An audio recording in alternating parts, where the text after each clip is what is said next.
China never accepted the Treaty of Nanjing, which ceded Hong Kong in perpetuity to the British as being a valid treaty. They never accepted that.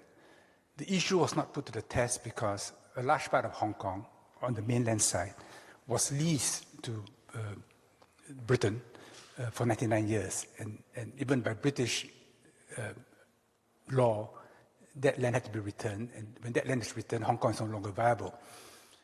In 1982, Margaret Thatcher visited Deng Xiaoping and mooted the idea of another 50 years of British rule.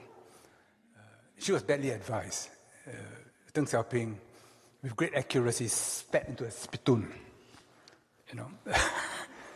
And Margaret Thatcher was so rattled when she left the Great Hall of the People, she tripped on the steps.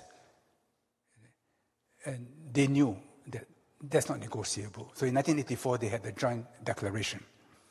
Now, the Joint Declaration is asserted by the British as a treaty which bound China post-1997. China never accepted that.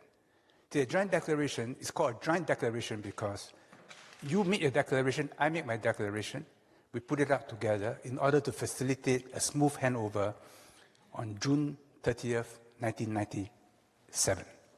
It was not the treaty. If it was the treaty like the Treaty of Nanjing, it would have been called a treaty. So the Chinese are saying, once we have a smooth handover, sovereignty has returned to China. But China in this declaration said that it will promulgate a basic law, which it legislated in consultation with Hong Kong people, under which one country, two systems would last for 50 years. In that basic law, a national security law in Hong Kong must be enacted. So for 20 over years, it was never enacted, which means that in terms of performance,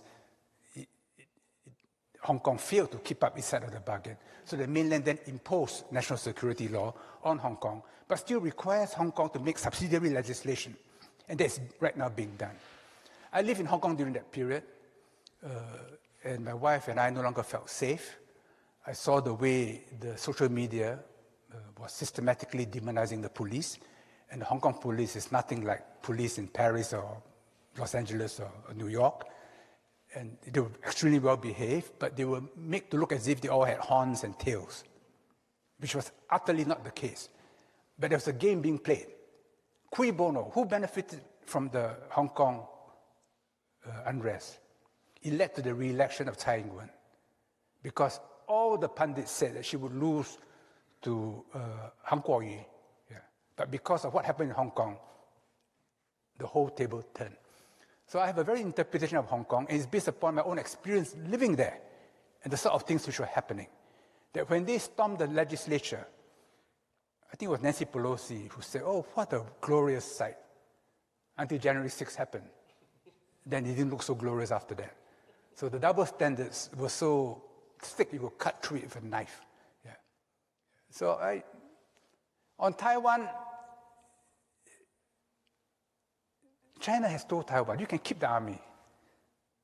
So long as you accept the idea of one China, you can interpret it the way you want. It means that you're not independent. And one day when we unite, maybe I'll drop PRC, you drop ROC, and we can call it China. Yeah.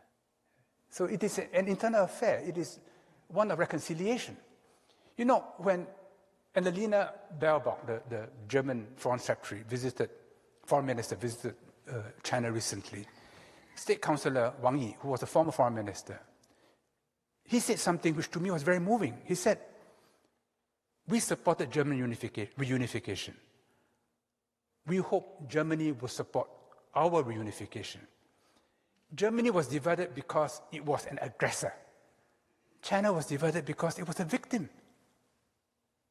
So the moral cause of German reunification is on any balance greater than German reunification. I thought that was a very powerful message that Wang Yi put across, but it was hardly reported in your media.